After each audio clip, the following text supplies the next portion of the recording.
कातिल दीदी बेनकाब प्रेमी को पाने के लिए हैवान बनी महिला। पुलिस के अनुसार ये मामला सामान्य हत्या नहीं, बल्कि बेहद सुनियोजित और शातिर तरीके से रची गई साजिश का परिणाम था। शुरुआती जांच में कोई ठोस सुराग नहीं मिल रहा था, लेकिन मोबाइल और इंटरनेट डेटा की कड़ी ने पुलिस को उस हत्यारिन तक पहुंचा दिया, जिसे गांव वाले मासूम और भरोसेमंद मानते थे।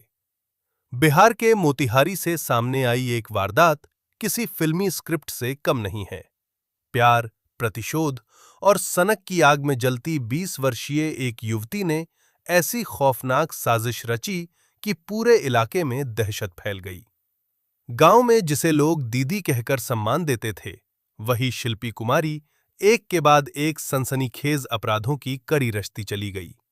इस पूरी कहानी में सबसे भयावह पहलू ये रहा कि उसने अपने प्रेमी को पाने के लिए पहले उसके दादा को जिंदा जला दिया और बाद में एक मासूम बच्ची की बेरहमी से हत्या कर दी। मामला चिरैया थाना क्षेत्र का है। दरअसल मामले का खुलासा तब हुआ जब सिकरहना डीएसपी उदय शंकर ने तकनीकी जांच के आधार पर इस ब्लाइंड मर्डर केस की परतें खोलनी शुरू कीं। पुलिस के अनुसार यह मामला सामान्य हत्या नहीं, बल्कि बेहद सुनियोजित और शातिर तरीके से रची गई साजिश का परिणाम था। शुरुआती जांच में कोई ठोस सुराग नहीं मिल रहा था, लेकिन मोबाइल और इंटरनेट डेटा की कड़ी ने पुलिस को उस हत्यारिन तक पहुंचा दिया, जिसे गांव वाले मासूम और भरोसेमंद मानते थे। पुलिस जांच में सामने आया कि ये युवती अब तक करीब 18 आपराधिक घटनाओं को अंजाम दे चुकी थी और लंबे समय से पुलिस की पकड़ से बाहर थी। लेकिन इस बार तकनीकी साक्ष्य उसके लिए सबसे बड़ा जाल साबित हुए और अंततः उसकी गिरफ्तारी ने पूरे मामले को उजागर कर दिया।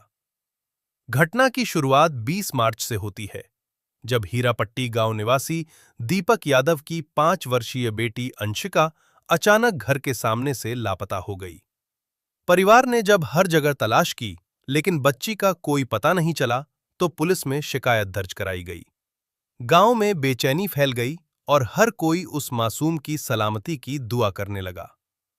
2 दिन बाद 22 मार्च को जब गांव के पास एक खेत में अंशिका का गला कटा शव मिला, तो पूरा इलाका सन्न रह गया।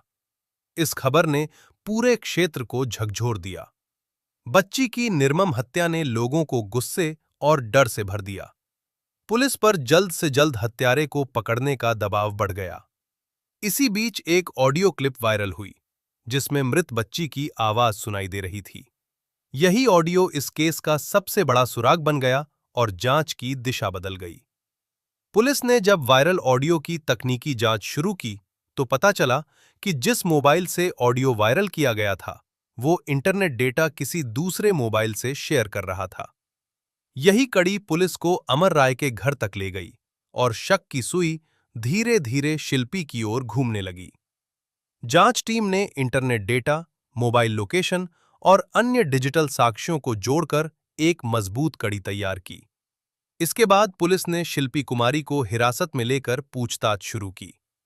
पूछताछ के दौरान उसने जो खुलासे किए, वे बेहद चौंकाने वाले थे। आखिरकार उसने अपना अपराध कबूल कर लिया और बताया कि ये हत्या सिर्फ एक बच्ची की हत्या नहीं थी, बल्कि प्यार और बदले की आग में रची गई बड़ी साजिश का हिस्सा थी। शिल्पी ने पुलिस को बताया कि उसका गांव के ही युवक नीतीश कुमार से 2024 से प्रेम संबंध था।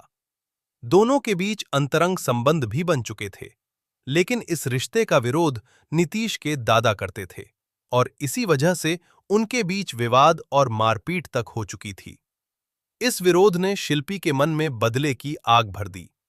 उसने नीतीश के दादा को रास्ते से हटाने की साजिश रची और एक दिन उन्हें सोते समय आग लगाकर जिंदा जला दिया। इसके बाद उसने कई जगह आगजनी भी की, ताकि ये घटना सामान्य आग लगने का मामला लगे। लेकिन बदले की आग यहीं शांत नहीं हुई। उसके मन में एक और शक पल रहा था, जिसने आगे एक मासूम की जान ले ली। शिल्पी को शक था कि अंशिका की मां रागनी कुमारी नीतीश को उसके खिलाफ भड़काती है। इसी नफरत ने उसे एक और खौफनाक कदम उठाने पर मजबूर कर दिया। उसने मासूम अंशिका को निशाना बनाने की साजिश रची। फिर 20 मार्च की शाम शिल्पी ने बच्ची को बहला फुसलाकर अपने घर बुलाया। पहले उसने उससे उसकी मां के खिलाफ कुछ बातें बुलवाकर मोबाइल में रिकॉर्ड किया, ताकि बाद में उसे फंसाया जा सके। इसके बाद उसने बच्ची को घर के पीछे ले जाकर बेरहमी से चाकू से उसका गला रेत दिया। हत्या के बाद उसने शव को एक बाल्टी में डालकर घर के छज्जे पर छुपा दिया। अगले दिन जब पुलिस की गतिविधियां तेज हुईं, तो उसने सुबह अंधेरे में शव को खेत में फेंका ताकि शक उससे दूर रहे। एसपी स्वर्ण प्रभात के निर्देशन में गठित पुलिस टीम ने इस ब्लाइंड मर्डर केस को वैज्ञानिक और फॉरेंसिक तरीकों से सुलझाया। टीम में सिक रहना डीएसपी उदय शंकर, चिरैया थानाध्यक्ष महेश कुमार और कई सब इंस्पेक्टर शामिल थे।